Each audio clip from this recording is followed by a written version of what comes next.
Okay, तर पहा विद्यार्थी मित्रांनो, सर्वात अगोदर 10वी आणि 12वीसाठी 3 विषय कॉमन असतात. ते म्हणजेच की 10वी आणि 12वीसाठी एक असते तुमचा इंग्लिश, एक असते मराठी आणि एक असते तुमचा हिंदी. आता 12वीसाठी काही जणांना हिंदी असेल नसेल काही प्रॉब्लेम नाही, इथं लिहिलेलं आहे मी, काही जणांना हिंदी असते समजून घ्या. ओके, 10वीसाठी 12वीसाठी इंग्लिश मराठी हिंदी. आता हे 3 विषय आहेत. या 3 विषयासाठी कुठून कुठून प्रश्न विचारतात पहा, सांगतो मी तुम्हाला. सर्वात महत्त्वाचं, आता इंग्लिश मराठी हिंदी 3 विषय आहेत तुम्हाला. 3 विषयाची तुम्हाला पुस्तकं तुम्हाला आहेत तुमच्याजवळ. सगळ्यात पहिले तुमचं काय आहे, बुक आहे. आता बुकमधून तुम्हाला कोणते प्रश्न विचारतात ते मी तुम्हाला डायरेक्टली सांगतो. तर पहा, इंग्लिश मराठी हिंदीमध्ये तुम्हाला सर्वात अगोदर कॉमनली 3 टाईपचे क्वेश्चन इथं पाहायला मिळतात. ओके, पहिलं म्हणजे पहा, तुमचा पॅरेग्राफ तुम्हाला दिलेला असतो उतारा. ओके, त्यामधून तुम्हाला उत्तरं शोधून लिहायची असतात. दुसरं तुम्हाला कविता दिलेली असतात, त्यामधून उत्तर शोधून लिहायचे असतात आणि अजूनसुद्धा त्यामध्ये काही महत्त्वाचे प्रश्न असतात. नंबर 3 असते तुम्हाला तुमचा रायटिंग स्किल, उपयोजित लेखन. ओके, इंग्लिशमध्ये रायटिंग स्किल असते, मराठीमध्ये उपयोजित लेखन किंवा व्याकरण मराठी आणि हिंदीमध्ये तुम्हाला दिलेलं असते, 10वीसाठी असो किंवा 12वी दोन्ही विद्यार्थ्यांसाठी. ठीक आहे, आता महत्त्वाचं, मग बुकमधून इंग्लिश मराठी हिंदीसाठी कोणते प्रश्न येतात आणि ते कोणते करायचे. तर पहा, सर्वात इम्पॉर्टंट पहिला प्रश्न म्हणजे कवितेसाठी. ओके, डायरेक्टली सांगत आहे, कवितेमध्ये तुम्हाला एक क्वेश्चन असतो इंग्लिशसाठी ॲप्रिसिएशन ऑफ पोयम आणि मराठी हिंदीसाठी कवितेसाठी असते तुम्हाला कवितेच्या ओळींचा अर्थ लिहा, काव्यसौंदर्य, रसग्रहण. ओके, रसास्वादन हिंदीमध्ये हा प्रश्न असतो. तर हे जे प्रश्न आहेत तुम्हाला तुमच्या कवितेमधून फिक्स असतात, 100% दरवर्षी बोर्ड परीक्षेमध्ये येतात. तुम्हाला जेवढ्या कविता दिलेल्या आहेत, इंग्लिश असो मराठी असो का हिंदी असो, त्याचं तुम्हाला रसास्वादन इंग्लिशमध्ये ॲप्रिसिएशन ऑफ पोयम आणि मराठीसाठी रसग्रहण, काव्यसौंदर्य, ओळींचा अर्थ लिहा, हे तुम्ही 100% करून जायचं आहे. हे फिक्स मार्क आहेत तुम्हाला तुमच्या बुकमधून तुम्हाला करून जायचं आहे कवितेसाठी. ठीक आहे, एवढं समजलं. त्यानंतर आता इंग्लिश मराठी हिंदीमध्ये तिसऱ्या टाईपचा एक प्रश्न असतो, तो म्हणजेच उपयोजित मराठी लेखन असतं तुम्हाला आणि उपयोजित मराठी असतो तुम्हाला. ठीक आहे, आणि इंग्लिशमध्ये असतो तुम्हाला रायटिंग स्किल. तुम्हाला माहीतच आहे, रायटिंग स्किलमध्ये तुम्हाला 10वी असो किंवा 12वी असो, जसं की 10वीमध्ये रायटिंग स्किलमध्ये लेटर रायटिंग येते. ओके, इन्फॉर्मेशन ट्रान्सफर येते. ओके, स्पीच रायटिंग येते, इंटरव्ह्यू क्वेश्चन येतात, तर अशा टाईपचे क्वेश्चन येतात. 12वीसाठी सुद्धा सेम तुम्हाला अशाच टाईपचे येतात. Okay, speech, compering, expansion of ideas. Okay, draft virtual message, statement of purpose. Okay, review, blog, appeal writing, अशा टाईपचे. त्यानंतर मराठी आणि हिंदीमध्ये सुद्धा 10वीसाठी पत्रलेखन वगैरे, निबंध लेखन. ओके, विज्ञापन लेखन हिंदीमध्ये, तर अशा टाईपचे तुम्हाला प्रश्न येतात. 12वीसाठी सुद्धा सेम असेच निबंध लेखन वगैरे आणि व्याकरणाचे काही प्रश्न तुम्हाला इथं विचारतात. तर आता तुमच्या पुस्तकामध्ये तुमच्या शेवटच्या भागाला, ठीक आहे, तुम्ही पहा, इंग्लिश मराठी असो का हिंदी असो 10वी 12वी, तुमच्या शेवटच्या भागाला अशा टाईपचे प्रश्न तुम्हाला दिलेले असतात. तर तुम्हाला त्यामधून एखादा क्वेश्चन तरी 100% विचारला जातो. आणि असं नाही आहे की एक क्वेश्चन काय असतो की जो रायटिंग स्किलमध्ये असो किंवा उपयोजित लेखनामध्ये प्रत्येक प्रश्न 5 किंवा 4 मार्काला, म्हणजे जास्त मार्काला ते विचारतात. ठीक आहे, असं नाही की एखादा प्रश्न होऊ शकते 2 ते 3 किंवा 3 ते 4 प्रश्न तरी तुम्हाला इथं विचारल्या जाऊ शकतात तुमच्या या पुस्तकामधून. म्हणून तुम्हाला त्यामधून 100% सर्व करून जायचं आहे. आणि असं नाही की त्यामध्ये भरपूर क्वेश्चन आहेत म्हणून, तर प्रत्येक एका प्रश्नाचे 2-2, 1-2 असे प्रश्न तुम्हाला दिलेले असतात, त्याची तुम्हाला प्रॅक्टिस करून जायचं आहे, ते तुम्हाला येऊ शकतात. ठीक आहे, तर हे तुम्हाला 2 गोष्टी मी सांगितल्या, कविता आणि उपयोजित लेखन आणि रायटिंग स्किल एकच आहे. ठीक आहे, हे तुम्हाला मी सांगितलं, कविता झालं आणि रायटिंग स्किल झालं इंग्लिश मराठी हिंदीसाठी, जे की पुस्तकामधून तुम्हाला इथे विचारतात. आता राहिला विषय पॅरेग्राफ. आता पहा, पॅरेग्राफ तर तुम्हाला 100% तुमच्या पुस्तकामधून येणार आहे, पण कोणता पॅरेग्राफ येणार हे आपण नाही सांगू शकत. तर पेपरमध्ये डायरेक्टली पॅरेग्राफमधून उत्तरं तुम्ही शोधून डायरेक्टली लिहायचं, त्याचं एवढं टेन्शन घ्यायचं नाही आहे. ठीक आहे, आणि ज्यांनी पॅरेग्राफ सुरुवातपासून केले असतील अभ्यास वगैरे, तर त्यांच्यासाठी हार्ड नाही आहे, त्यांना पॅरेग्राफ त्यांना माहिती आहे. ठीक आहे, तर त्यामुळे तुम्ही याचं टेन्शन घ्यायचं नाही. कविता आणि रायटिंग स्किल उपयोजित लेखनासाठी मी काय आहे ते तुम्हाला सांगितलं आहे. ठीक आहे, आता बा, इंग्लिश मराठी हिंदीसाठी जे मी तुम्हाला सांगितलं, ठीक आहे, तुमचं बुक सांगितलं. आता इंग्लिश मराठी हिंदीसाठी तुम्हाला अजून एका सोर्समधून क्वेश्चन विचारले जातात. कोणता सोर्स आहे तो पहा, 2 नंबरचा सोर्स आहे तुमचा नवनीत. ओके, नवनीत 21, जे की तुम्ही म्हणता ना याला अपेक्षितची गाईड येते, तुम्हाला माहिती असेल. तर अपेक्षितमधून इंग्लिश मराठी हिंदीमधून येते का? खरं सांगितलं, जेन्युइनली सांगितलं, तुम्ही खरं सांगितलं तर येते. ठीक आहे, पण किती मार्काला येते कोणीच नाही सांगू शकत. ठीक आहे, पण येते हे 100% आपल्याला माहिती आहे. आता याचा फायदा कसा होणार, सिम्पली सांगतो पहा. इंग्लिश मराठी हिंदीमध्ये जसं मी तुम्हाला सांगितलं की शेवटचा पार्ट तुम्हाला असतो, तो म्हणजेच की तुमचं writing skill.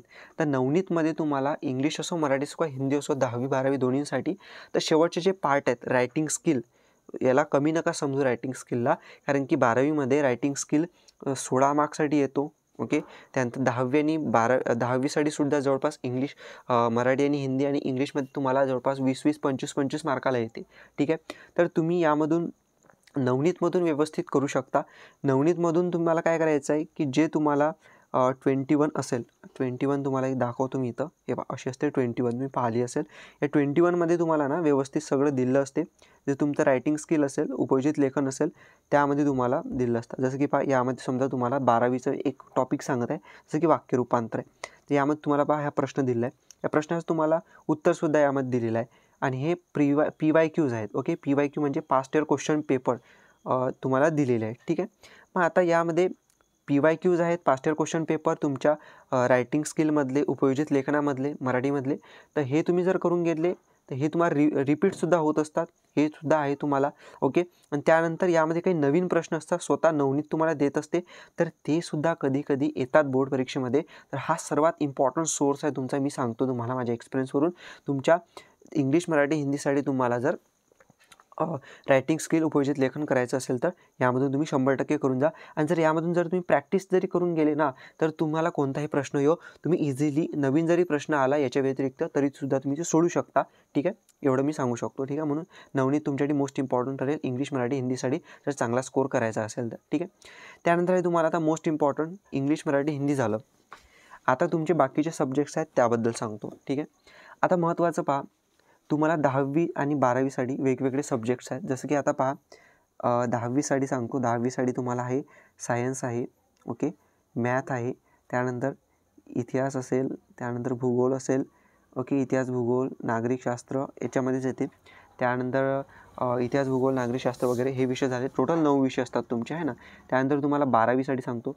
12वीसाठी physics, chemistry, math, bio हे सायन्सच्या स्टुडंटसाठी.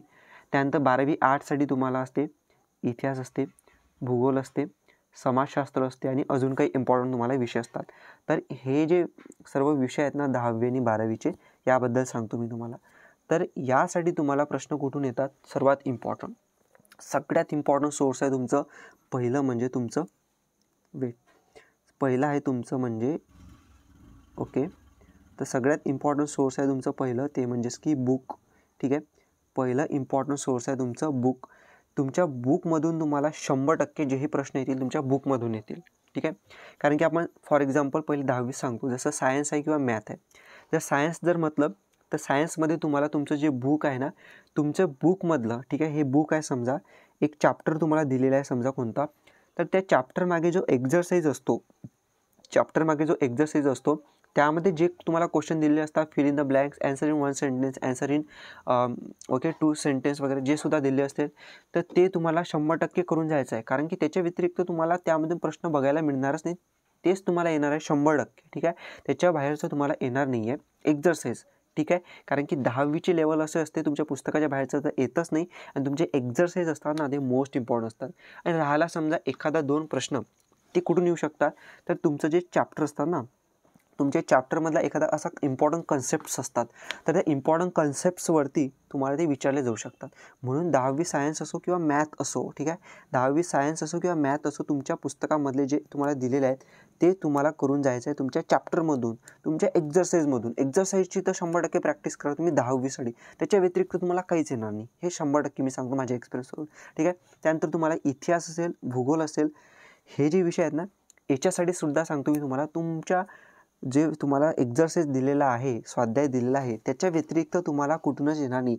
इतिहास तर तुम्ही गॅरंटी सर्वच्या सर्व एक्झरसाईज एकदम कंप्लीट करून जा. ठीक आहे, तुम्हाला त्याच्या व्यतिरिक्त काहीच येणार नाही. त्यानंतर भूगोलसुद्धा तुम्हाला त्याच्या व्यतिरिक्त काहीच येणार नाही, एक्झरसाईजमधूनच करून जा. आणि राहिला विषय समजा 1-2 क्वेश्चन असतात तुम्हाला येऊ शकतात ती, तर ते तुम्हाला तुमचे जे चॅप्टर दिले असतात ना, तर त्या चॅप्टरमधून तुम्हाला करून जायचे. ठीक आहे, तर आता हे झालं 10वीसाठी. आता 12वीसाठी सांगतो. 12वीसाठी तुम्हाला जे समजा फिजिक्स, केमिस्ट्री, मॅथ, बायो हे विषय आहेत तुम्हाला. आता पहा 10वीची लेवल कशी असते, मी सांगितलं की तुमच्या पुस्तकामधूनच येणार आहे. सेम तसंच समजून घ्या.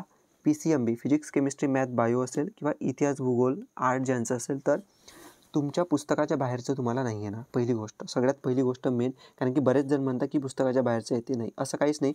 तुमचे जे सिलेबस आहे ना, तुमच्या सिलेबसच्या बाहेर कधीच येणार नाही. तुमचं जे पुस्तक आहे त्या पुस्तकामधूनच सर्व क्वेश्चन येणार आहे. ठीक आहे. आता कसं असतं की 12वी आहे, सायन्स आहे किंवा 12वी आर्ट आहे, तर त्यामध्ये तुमची लेवल वाढते. म्हणजे तुम्ही 10वीपेक्षा मोठे झाले ना, तर त्यामुळे कसं असतं की थोडा घुमून फिरून तुम्हाला क्वेश्चन विचारतात. ठीक आहे, समजलं.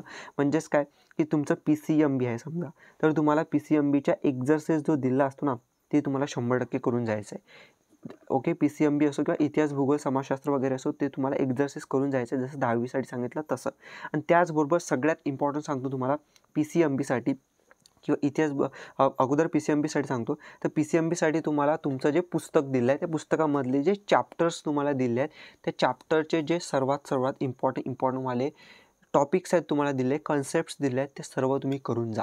ठीक आहे. म्हणजे सर्व म्हणजे जे तुमच्याने होतात ना आता स्टडी, ते तुम्ही करून जा. त्यामधून तुम्हाला 100% क्वेश्चन विचारतात. ठीक आहे. आता इम्पॉर्टंट कन्सेप्ट कुठं आहेत, काय आहेत, आता तुम्ही वर्षभर स्टडी वगैरे केलेला असेल तर ते तुम्हाला माहीतच आहे. ठीक आहे. तुम्हाला दिलेले आहेत, फक्त त्याचा तुम्हाला स्टडी करायचा आहे. ठीक आहे.